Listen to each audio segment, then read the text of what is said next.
Hello बच्चों, संयम GS में आपका स्वागत है। तो शुरू करते हैं आज का वीडियो। आज हम दिल्ली सल्तनत के उस विस्तृत इतिहास का बहुत ही गहन विश्लेषण करेंगे, जो सीधा आपकी यूपीएससी, एसएससी और स्टेट एग्जाम्स को टारगेट करता है। जी। तो देखिए, दिल्ली सल्तनत रातों रात तो बनी नहीं थी। इसके पीछे लगभग 500 सालों का एक लंबा और रक्त-रंजित घटनाक्रम है। अगर हम ऐतिहासिक पृष्ठभूमि की बात करें, तो शुरुआत अरब आक्रमणों से होती है। सही कहा। इस प्रक्रिया की शुरुआत 712 ईस्वी में होती है। मोहम्मद बिन कासिम के नेतृत्व में अरबों ने भारत पर पहला सफल आक्रमण किया था। और उनका निशाना सिंध था, राइट? जी, सिंध। और उस समय वहां ब्राह्मण वंश के शासक दाहिर का राज था। रावर के युद्ध में दाहिर वीर गति को प्राप्त हुए थे। अब एग्जाम के पॉइंट ऑफ व्यू से यहाँ दो चीजें बहुत महत्वपूर्ण है। पहला, उनका उद्देश्य केवल धन लूटना और इस्लाम का प्रचार था। और दूसरा वो सबसे अहम फैक्ट जो अक्सर एग्जाम्स में पूछा जाता है, जजिया कर। एग्जैक्टली। भारत में पहली बार सिंध में जजिया कर मोहम्मद बिन कासिम ने ही लगाया था। और इसकी जानकारी हमें फारसी ग्रंथ चचनामा से मिलती है। लेकिन देखिए स्टूडेंट्स, अक्सर जजिया को सिर्फ एक धार्मिक कर मान लेते हैं, जो कि पूरी तरह सही नहीं है। प्रशासनिक तौर पर देखें तो इस्लामी राज्य में गैर मुस्लिमों को सैन्य सेवा से छूट मिलती थी और उसी छूट के बदले राज्य की सुरक्षा के नाम पर ही टैक्स लिया जाता था। मतलब ये राज्य के नियंत्रण का एक सीधा एडमिनिस्ट्रेटिव टूल था। अब अरबों के बाद जब तुर्कों का आगमन हुआ तो चीजें काफी बदल गई।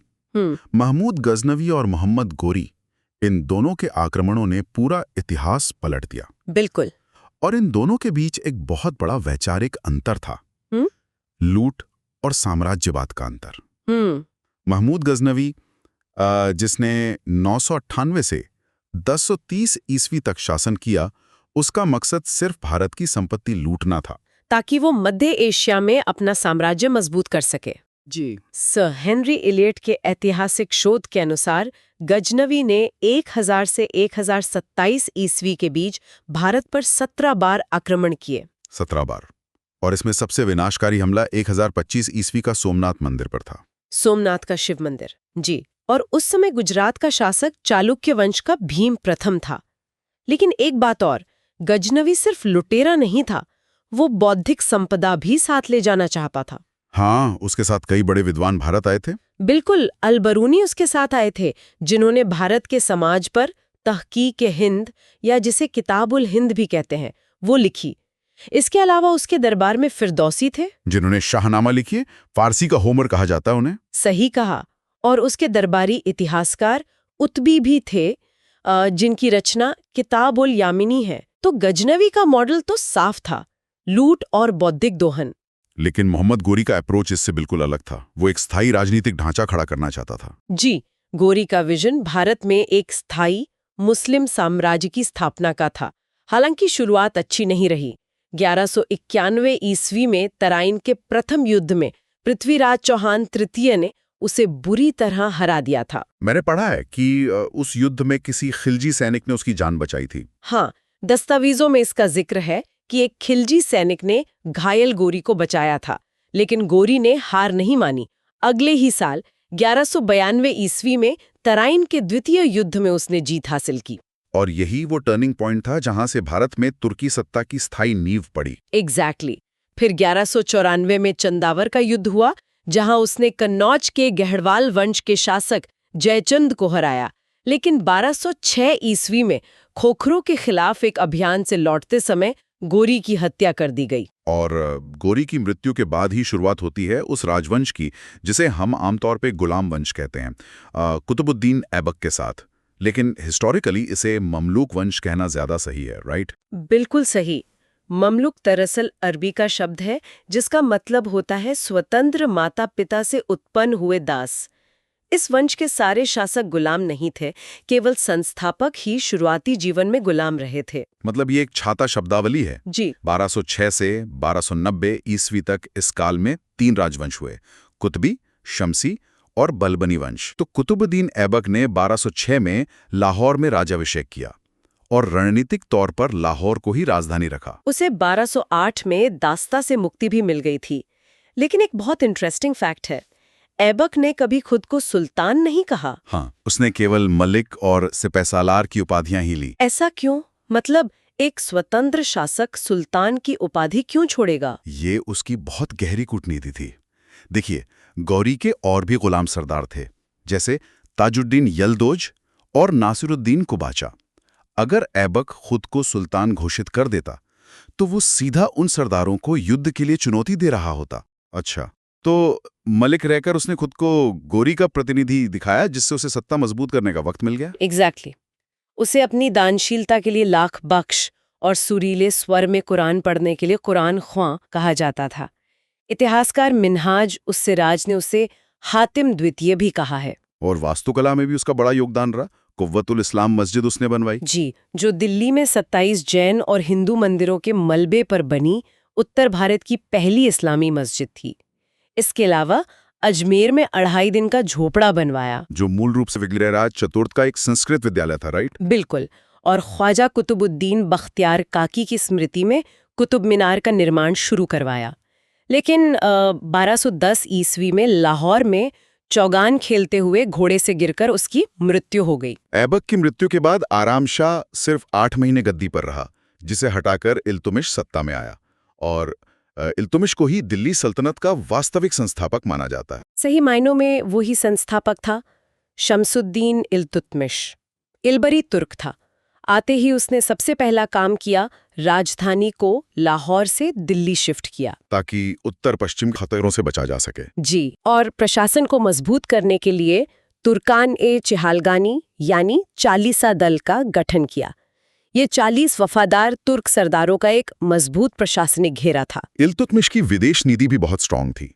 1221 ईस्वी में चंगेज खां बिल्कुल सिंधु नदी तक आ गया था, जलालुद्दीन मंगबरनी का पीछा करते हुए। और मंगबरनी ने इल्तुतमिश से शरण मांगी थी, लेकिन इल्तुतमिश ने साफ मना कर दिया। अगर वो शरण दे देता तो चंगेज खां का कहर नवजात सल्तनत को खत्म कर देता। बहुत ही कूटनीतिक फैसला था। अच्छा, आंतरिक तौर पर इल्तुतमिश ने अर्थव्यवस्था को संभालने के लिए इक्ता प्रणाली शुरू की। इसे आज के रेवेन्यू असाइनमेंट से कंपेयर कर सकते हैं। बिल्कुल कर सकते हैं। उस वक्त इतनी बड़ी सेना को नकद वेतन देने के लिए खजाना नहीं था, तो उसने नकद के बजाय जमीन के टुकड़े दिए, जिन्हें इक्ता कहा गया। अधिकारी वहां से टैक्स वसूलते, अपना खर्च निकालते और बाकी पैसा केंद्र को दे देते। हाँ, और अर्थव्यवस्था को स्टैंडर्डाइज करने के लिए उसने शुद्ध अरबी सिक्के चलाए, चांदी का टका जो 17.5 ग्रेन का था और तांबे का जीतल। सिक्कों पर टकसाल का नाम लिखवाने की परंपरा भी उसी ने शुरू की। और वास्तुकला में उसने कुतुब मीनार पूरा करवाया, मदरसा-ए-मुइज्जी बनवाया। 1229 में बगदाद के खलीफा से सुल्तान-ए-आजम का मान्यता पत्र भी ले लिया। जी, जिससे उसका शासन पूरी तरह लीगल हो गया। फिर 1236 में उसकी मृत्यु के बाद कुछ समय के लिए रुकनुद्दीन फिरोज गद्दी पर बैठा, जिसे हटाकर रजिया सुल्तान ने सत्ता संभाली। ये मध्यकालीन भारत की पहली और अंतिम मुस्लिम महिला शासिका थी। लाल कपड़े पहनकर जनता से न्याय मांगना ये अपने आप में एक क्रांति थी। रजिया की नीतियां अपने समय से बहुत आगे थीं। उसने पर्दा प्रथा त्याग दी, खुले दरबार में कुबा यानी कोट और कुला यानी टोपी पहनकर आने लगी। लेकिन ये पितृसत्तात्मक तुर्क सरदारों को पसंद नहीं आया। बिल्कुल नहीं। और विवाद तब और बढ़ गया जब रजिया ने एक अबिसीनियाई यानी इथियोपियाई दास जलालुद्दीन याकूत को अमीर-ए-आखुर नियुक्त कर दिया। अमीर-ए-आखुर मतलब अश्वशाला का प्रधान? हाँ। इसके बाद भटिंडा के सूबेदार अल्तुनिया ने विद्रोह कर दिया। याकूत मारा गया, रजिया बंदी बनी। उसने कूटनीति के तहत अल्तुनिया से शादी भी की, लेकिन 13 अक्टूबर 1240 को कैथल के पास दोनों की हत्या कर दी गई। रजिया के बाद कुछ कमजोर शासक आए, जैसे नासिरुद्दीन महमूद, जो टोपियां सीकर और कुरान की आयतें लिखकर गुजारा करता था। लेकिन असली पावर 1266 में गयासुद्दीन बलबन के हाथ में आई। और बलबन खुद उसी चालीसा दल का सदस्य था जिसे इल्तुतमिश ने बनाया था। यही तो सत्ता का विरोधाभास है। जो उस दल की उपज था, उसने सत्ता में आते ही सबसे पहले उसी चालीसा दल को जड़ से खत्म कर दिया। क्योंकि वो जानता था कि ये 40 सरदार किंग मेकर हैं और सुल्तान के लिए सबसे बड़ा खतरा भी। बलबन ने राजत्व का सिद्धांत लागू किया कि सुल्तान ईश्वर का प्रतिनिधि है। उसने नियाबत खुदाई और जिल्ले इलाही की उपाधियां ली। और विरोधियों, खासकर मेवातियों के खिलाफ उसने लौह एवं रक्त की नीति अपनाई। मतलब विद्रोहियों को सीधे मौत के घाट उतारना और उनके परिवारों को दास बनाना। दरबार में भी उसने ईरानी परंपराएं लागू कर दी। सिजदा यानी घुटने टेक कर सिर झुकाना और पायबोस यानी सुल्तान के पैर चूमना, नौरोज मनाना भी शुरू किया। प्रशासनिक स्तर पर बलबन ने सैन्य विभाग दीवाने अर्ज बनाया, जिसका प्रमुख आरिज़े मुमालिक होता था, और गुप्तचरों का एक विभाग बरीद भी स्थापित किया। लेकिन 1287 में बलबन की मृत्यु के बाद ये ढांचा भी गिर गया। उसका पोता कैकुबाद और फिर 3 साल का क्यूमर्स गद्दी पर आया और 1290 में जलालुद्दीन खिलजी ने क्यूमर्स की हत्या कर दी। इसी को इतिहास में खिलजी क्रांति कहा जाता है। इसने इल्बुरी तुर्कों का एकाधिकार खत्म कर दिया। खिलजी वंश ने सिर्फ 30 साल राज किया, 1290 से 1320 तक, लेकिन इनका असर सबसे ज्यादा रहा। जलालुद्दीन फिरोज खिलजी ने 70 साल की उम्र में किलोखरी महल में राज्याभिषेक करवाया। सबसे वयोवृद्ध सुल्तान था वो जी। और उसकी नीति बहुत उदार थी। उसका मानना था कि राज्य का आधार प्रजा की इच्छा होनी चाहिए। वो मानता था कि भारत में पूर्ण इस्लामी राज्य संभव नहीं है। लेकिन उसकी ये उदारता उस रक्तरंजित दौर में एक कमजोरी ही साबित हुई। हालांकि उसने ईरानी फकीर सीधी मौला को हाथी के पैरों तले कुचलवा दिया था। वो उसकी एकमात्र क्रूर घटना मानी जाती है। विदेशी आक्रमणों में भी उसने संधि का रास्ता चुना। मंगोल नेता अब्दुल्ला से संधि की और उलूग के नेतृत्व में 4000 मंगोलों ने इस्लाम अपनाया, जिन्हें नवीन मुस्लिम कहा गया, और उनके लिए मंगोलपुरी बसाई गई। लेकिन 1296 में उसके भतीजे अलाउद्दीन खिलजी ने देवगिरी के शासक रामचंद्र देव पर हमला किया। वहां से अलाउद्दीन को बेतहाशा दौलत मिली और उसी दौलत से सरदारों को खरीदकर उसने कड़ा मानिकपुर में अपने चाचा जलालुद्दीन की हत्या कर दी। और यहीं से एंट्री होती है अलाउद्दीन खिलजी की, जिसका मूल नाम अली गुरशास्प था। उसने खुद को सिकंदर सानी की उपाधि दी। अलाउद्दीन का विजन बिल्कुल साफ था। उसने राजनीति और धर्म को पूरी तरह अलग कर दिया। राज्य की भलाई ही उसके लिए कानून था। उत्तर भारत में तो उसने राज्यों को सीधे साम्राज्य में मिला लिया। 1299 में गुजरात पर हमला किया, जहां राजा कर्ण बघेला को भागना पड़ा। यहीं पर सेनापति नुसरत खान ने एक हिंदू हिजड़े मलिक काफूर को 1000 दिनार में खरीदा था, जिसे 1000 दिनारी कहा गया। बिल्कुल। फिर 1301 में रणथंभौर जीता, जहां हमीरदेव का शासन था। यहां इतिहास का पहला वर्णित जौहर हुआ। फिर 1303 में चित्तौड़ विजय हुई, जहां रावल रतन सिंह शासक थे और रानी पद्मिनी का प्रसिद्ध जौहर हुआ था। जीतने के बाद अलाउद्दीन ने चित्तौड़ का नाम बदलकर खिजराबाद कर दिया था। लेकिन दक्षिण भारत में अलाउद्दीन की नीति अलग थी। वहां मलिक काफूर के नेतृत्व में सिर्फ धन लूटने और कर वसूलने के लिए हमले किए गए। मतलब उन्हें सल्तनत में मिलाया नहीं। जी। देवगिरी के रामचंद्र देव को हराकर उन्हें राय रायन की उपाधि दे दी। वारंगल के प्रताप रुद्रदेव से तो ऐतिहासिक कोहिनूर हीरा भी मिला। फिर द्वार समुद्र और मदुरै तक लूटपाट की। अब इतना बड़ा साम्राज्य बन गया तो विद्रोह का डर भी था। अलाउद्दीन ने इसे रोकने के लिए 4 बहुत कड़े अध्यादेश जारी किए। सबसे पहला, सरदारों को दी गई अनुदान की जमीनें जब्त करके उन्हें खालसा भूमि बना दिया। दूसरा, बरीद और मुनिहान नाम के जासूसों का जाल बिछाया। तीसरा, शराबबंदी लागू कर दी। और चौथा, सरदारों के सामाजिक मेलजोल और बिना अनुमति शादियों पर रोक लगा दी। इसके साथ ही उसने सैन्य सुधार भी किए। वो पहला सुल्तान था जिसने केंद्र में एक स्थायी सेना रखी और उन्हें नकद वेतन दिया। और यहीं पर वो नीतियां आती हैं जो आज की बायोमेट्रिक पहचान प्रणाली जैसी हैं। सैनिकों का हुलिया यानी उनका शारीरिक विवरण लिखना, और घोड़ों पर मोहर लगाने की दाग प्रथा, ताकि भ्रष्टाचार रोका जा सके। राजस्व सुधार में भी उसने कड़े कदम उठाए। खराज यानी लगान को उपज का 50% कर दिया। और जो पारंपरिक हिंदू जमींदार थे, खुत, मुकद्दम, चौधरी, उनके सारे विशेषाधिकार छीन लिए। उसने मसाहत प्रणाली शुरू की, यानी भूमि की पैमाइश करके लगान तय करना, जिसकी इकाई बिस्वा थी। 2 नए कर भी लगाए, चराई कर और घरों पर घरी या गढ़ी कर। और भ्रष्टाचार रोकने के लिए दीवाने मुस्तखराज विभाग बनाया। लेकिन स्टूडेंट्स के लिए सबसे इंपॉर्टेंट टॉपिक है उसकी बाजार नियंत्रण प्रणाली। बिल्कुल।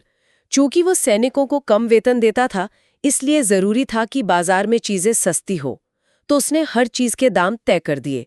इसे आज की भाषा में प्राइस कैपिंग कह सकते हैं। उसने 3 बाजार बनाए, अनाज के लिए मंडी, कपड़ों और जड़ी बूटियों के लिए सराइया दल और घोड़ों व दासों का बाजार। और इन्हें कंट्रोल करने के लिए दीवाने लियासत और शहनाए मंडी जैसे अधिकारी नियुक्त किए, नियम इतने सख्त थे कि अगर कोई व्यापारी कम तौलता तो उसके शरीर से उतना ही मांस काटने का आदेश था। इतना खौफ था। वास्तुकला में भी उसका बड़ा योगदान था। पहली बार वैज्ञानिक तरीके से मेहराब और गुंबद का प्रयोग हुआ। अलाई दरवाज़ा, सीरी का किला, 1000 सतून, हौज़े खास, ये सब उसने बनवाए। और उसके दरबार में अमीर खुसरो थे, जिन्हें तूतिए हिंद कहा जाता है, और अमीर हसन सिज्जी, जिन्हें भारत का सादी कहा जाता है। लेकिन देखिए, इतना सेंट्रलाइज्ड कंट्रोल जो पूरी तरह डर पर टिका था, वो अलाउद्दीन की मृत्यु के बाद ज़्यादा दिन चल नहीं पाया। 1316 में उसकी मृत्यु हुई और उसके बाद कुतुबुद्दीन मुबारक शाह खिलजी गद्दी पर बैठा। ये एकमात्र सुल्तान था जिसने खुद को खलीफा घोषित कर दिया था। ज़ियाउद्दीन बर्नी ने लिखा है कि ये अत्यंत विलासी और विक्षिप्त शासक था। स्त्रियों के कपड़े पहनना या दरबारियों के बीच नग्न दौड़ना। और इसी अराजकता का फायदा खुसरो खां ने उठाया। खुसरो खां मूल रूप से बर्दू जाति का हिंदू था। उसने 1320 में मुबारक शाह की हत्या कर दी। और फिर तुर्क सरदारों ने इस्लाम खतरे में है का नारा दिया। अंत में दीपालपुर के सूबेदार गाजी मलिक ने खुसरो खां की हत्या कर दी। और इस तरह खिलजी वंश का अंत हुआ और तुगलक वंश की स्थापना हुई। बच्चों, वीडियो अच्छा लगा हो तो लाइक करें, शेयर करें और चैनल को सब्सक्राइब जरूर करें। तो मिलते हैं नेक्स्ट वीडियो में।